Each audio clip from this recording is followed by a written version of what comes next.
Hey guys, Speed Bancroft, CEO, Chairman, Founder of Speedy Eats or Bars Inc. I wanted to take you through how our company makes money by selling the hardware and what we get out of what our business model is basically.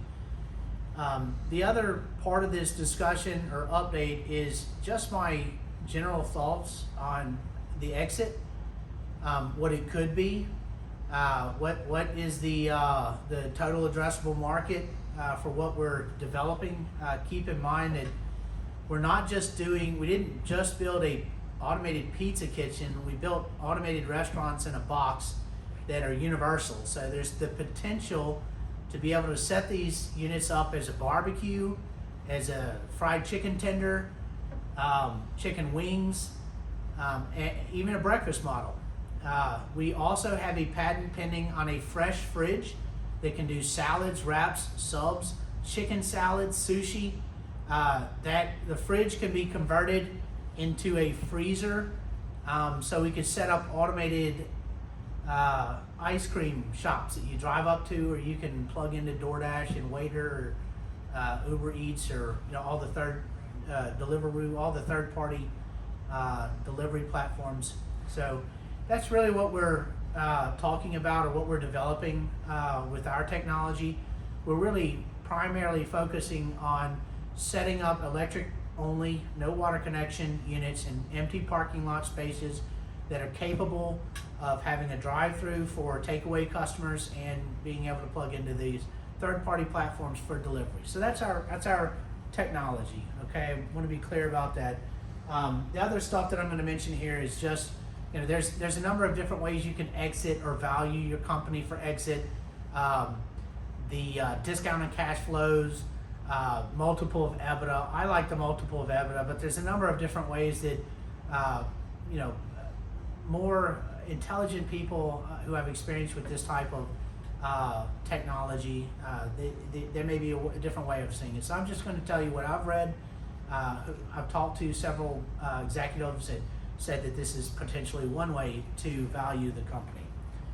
So the way our company makes money is we sell the hardware.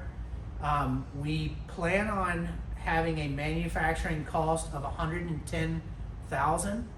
Of course, we need to build our second gen and our third gen to be able to say for sure if that's accurate.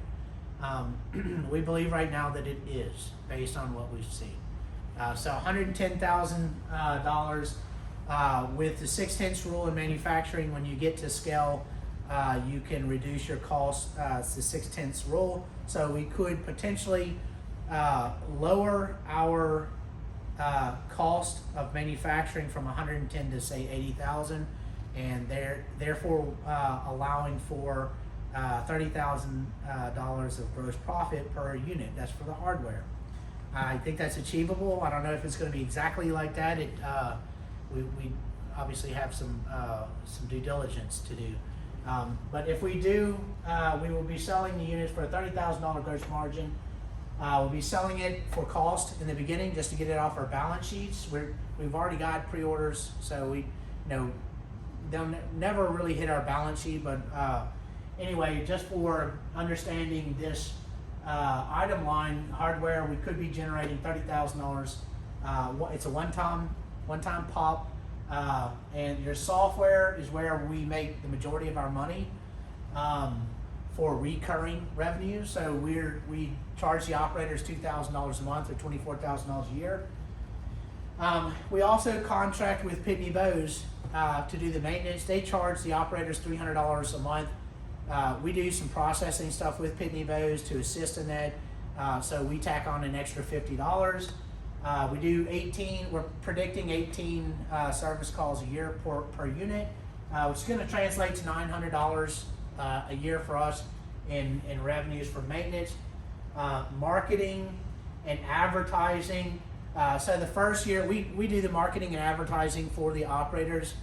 And in the first year, the budget for the operators is $45,000. We anticipate making or 15% of their projected sales. So if you're making $330,000 a year, that's your target for sales per unit, then you're doing roughly $45,000. So we are netting $3,000 off of that, and when we scale back to 5% of sales, we're roughly making $1,000 per location. We're also the broker for the credit card processing. The initiator makes it's total $9,000 in credit card processing fees a year. We make roughly 1/3 of that, and the initiator makes 2/3. So we'll generate $3,000 a year from credit card processing. Our customer service we hire customer service agents. We have a call center that we're going to be hiring customer service agents. It's $300 a month for the operators. We handle all the customer service. If a complaint comes in, we can see the order, what the customer ordered. We have sensors, and we take pictures of every single order and attach it to the customer receipts. So we handle that for the operators, so they don't have to get into that.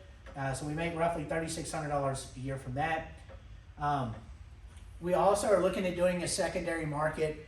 So, if we have 15,000 people trying to be an operator, then we have something that we can help operators with. If they get in, they develop 10 units and they want to sell them, well, we have a client list that we can help them in a secondary market, help them sell their units.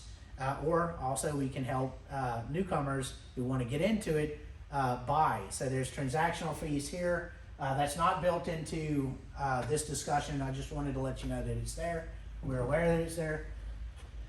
So year one, with manufacturing built in, our gross revenues are $68,100 per unit. Year two, without the manufacturing, because it's a one-time pop, your recurring revenues are roughly 10%. If the operator's doing $330,000 a year, we're bringing in 10%, or right now it's just roughly $32,500. That's without the hardware. Cents per unit. So let's talk about a potential way to value the company, or to say what is it going to exit for, or how would you go about valuing the company for an exit.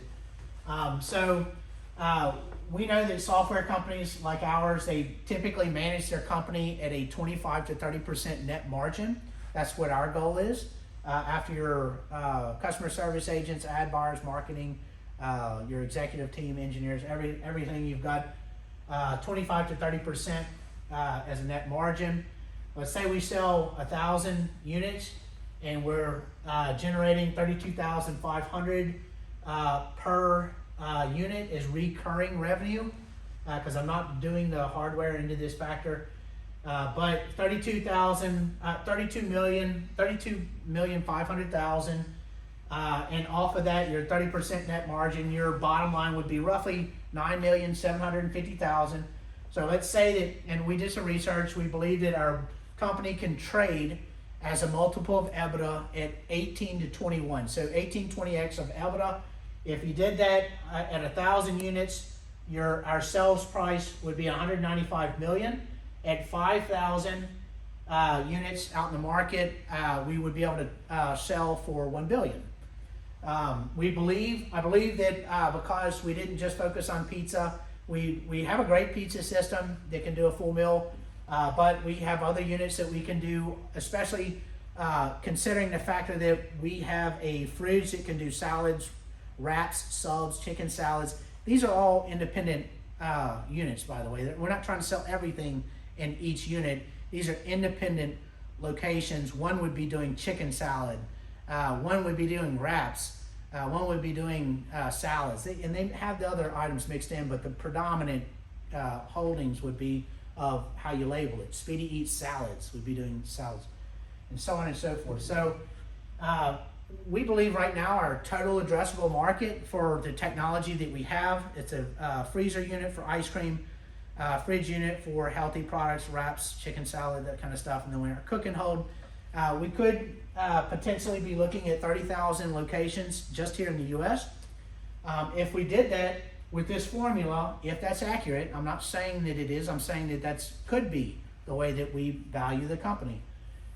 If you stay true to the multiple 30,000 locations, you roughly have a exit value for the company or market cap of $6 billion. So that's what we're after here. There's nobody currently in the space for setting up in empty parking lots that are electric only units. That's really our space. And that's what we're really focusing on. Now, we have talked to theme parks. We've talked to a lot of airports. They like our technology, so we may have a play in those spaces, but I'm just talking, the total addressable market really is just hyper-focused on setting up in empty parking lots. So that's, wanted to update everybody in case you're wondering how do we value our company and how do we make money. That's how we make money.